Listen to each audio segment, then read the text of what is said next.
Hey, what up, YouTube? What up? Working on a 2012 Dodge Journey. My girl's Bluetooth went out, had problems connecting and things like that, and went over to the dealership. This is the module. They're saying that the Bluetooth that controls the Bluetooth kind of looks something like this. This is the new one that came in the box just like that, genuine Mopar parts. You could probably get them at your dealership for about $280. They're retail for about $280, but I got a good discount on it with a guy that I know that works there. He gave it to me for $180 plus tax. $180 plus tax, so it was almost like 200 bucks out the door. Here's the old one. I already took the old one off. Looks something like that. Same thing, just you can see it's worn. You can see where it was connected and everything. You can see the plugs. It's got three different individual plugs. It's got a real big prong plug there, smaller plug there, and then just kind of like a data port plug there, which is probably the one that connects to your stereo. I'm showing you this video, putting it back on now. I took it off. I kind of wanted to see myself how to take this thing off, but you got to remove this bottom dash panel that covers your steering wheel column. The bottom shroud's got to be removed. You're gonna have two bolts holding it on, one there, you can see here, one there, and one on the other side, way on that side. You can see where the bracket's at, kind of. I don't know if you can see it there, right at the bottom there. And then you're also gonna have this little tree style, I like to call them Christmas tree style clips. This little clip here, this little clip you're gonna have to pull off as well to remove that panel. So you're probably just gonna need like a set of just like angle cutters or something like that. Don't cut it though, just use some sort of pliers, something to pull it out. You want to jiggle it out there so you can salvage it and reuse it. And then you're also gonna need some tools like a set of needle nose pliers, a ratchet, and some extensions, a smaller ratchet as well, a 1/4-inch ratchet. You're also gonna need one of the main ones is this guy here, this little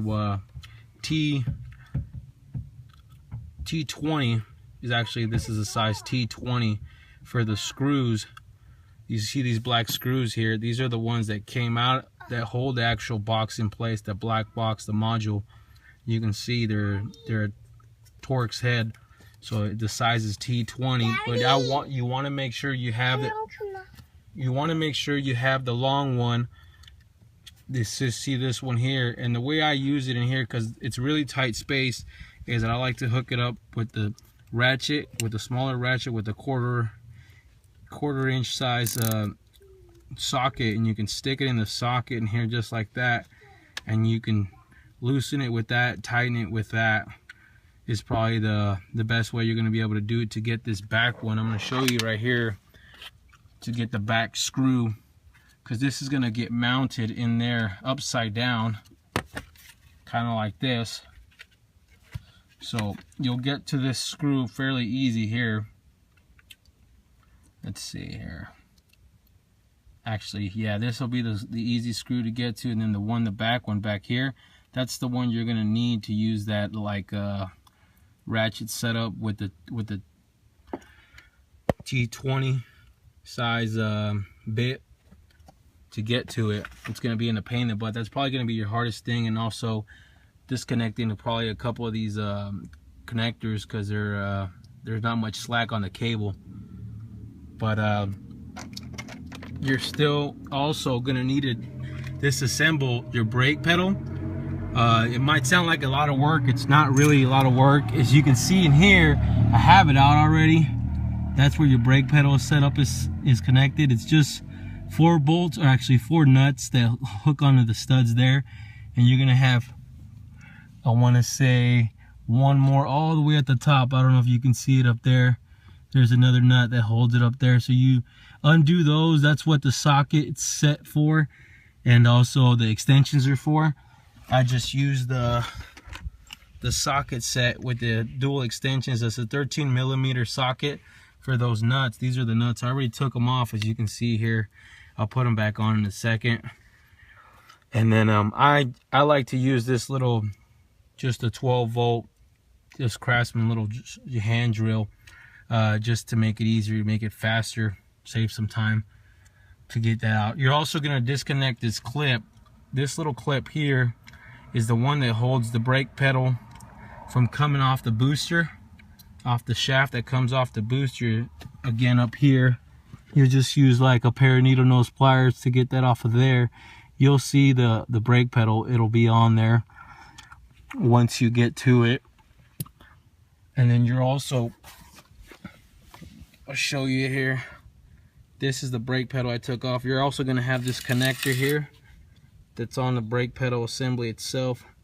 And then when you're taking this thing off, it's going to get mounted obviously something like this. As you can see, that's where the clip goes, what I was telling you guys about, where it goes into the brake booster shaft. And then up here at the top, you see that little hole there? You're gonna have a little connector, kind of a same style, the little tree connector that I showed you earlier. You kind of just jiggle that out and it'll come out as well. That's just to hold the wire loom in place so it doesn't come out when you're taking it off. Make sure you disconnect it from there, or else you can't get the whole thing out. You want to get that off. And then also when you're disconnecting this panel, this bottom panel here, this one here, I'll show you real quick before I start putting everything back on. You're gonna have this panel here. This is just held on, like I said, the bottom. You got the 2 nuts, or the 2 bolts in the bottom, and then the 1 tree clip at that side. And then you just got these little spring-loaded clips that go in, and they just lock in place.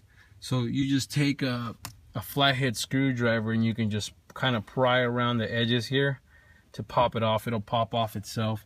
But once you're getting that off, there's gonna be a little connector back here, a wire loop connector that hooks up there. It looks like it's got to do with your AC, your air system. That maybe it helps ventilate the air. But you want to disconnect that so you can get that whole thing off. But yeah, people said that that this module's are actually located underneath your, what is it, on the passenger side, but it's not on the passenger side. Some people say it's in the glove box. It's not there. Like I said, it's going to be located right in here, underneath, all the way in there, underneath driver's side, behind the steering wheel dash area. I'll show you guys another. I'll come back as soon as I get this thing put on so you can see where it mounts and you can see a little more what I'm talking about. Alright, YouTube, I got this thing back on. That's the new one right there. That's the new box that's on. New Bluetooth module. As you can see, it's all mounted back in place. As you can see, it's kind of a pain in the ass to get to. Like I said, there's how it's gonna be once you mounted it on. And I found that it was a little easier for the back screw, the torque screw, is to take the actual bit, the T20 bit, and start it with the bit with your hand, because you can find the hole easier, so you can kind of feel it out a little better when you guys are putting it back on. It's just a little easier that way. You got it all connected, got it all hooked up. Now, one thing I do advise you guys to do, I already did it, but I'm not going to show it, is once you just hook them up, this is before you even plug it in, get everything plugged in, but don't mount it and get it all, you know, plugged in, and turn your car on and see if it works before you put everything back together, before you start mounting it back on, just to verify that everything's working like it should. So I just checked the Bluetooth, I reconnected the phone, paired them, everything synced great, everything's working good. And so that was the problem, that was the issue, was the module. So like I said, always do that before you start mounting things back together and everything. Now that I got that mounted, done, I'm gonna go ahead and put this thing back on here, the brake assembly here, and I'll be back. Alright, YouTube, so I got the brake assembly back hooked up and working again. If you notice right here, if you look in there, that's where you're gonna connect your connector back to your brake assembly. And then up top there, that's what I was talking about, that little connector, the little tree style connector. You just put that back in there, the wire loom that just kind of holds it in place so your wires just don't get caught in anything. And then down here, so you can see, I got everything back up, got the bolts back, or the nuts back on, and there's the clip that I was talking about earlier that hooks up to the shaft that comes off through brake assembly, which is actually not your brake booster. I was calling it a brake booster earlier, but it's actually the brake cylinder. That's my bad. I don't really work on these Dodges, but yeah, that's just the brake cylinder, and then it comes off of it, and then it just hooks up to the brake pedal there, and as you can see, it follows it all the way back down to your brake pedal.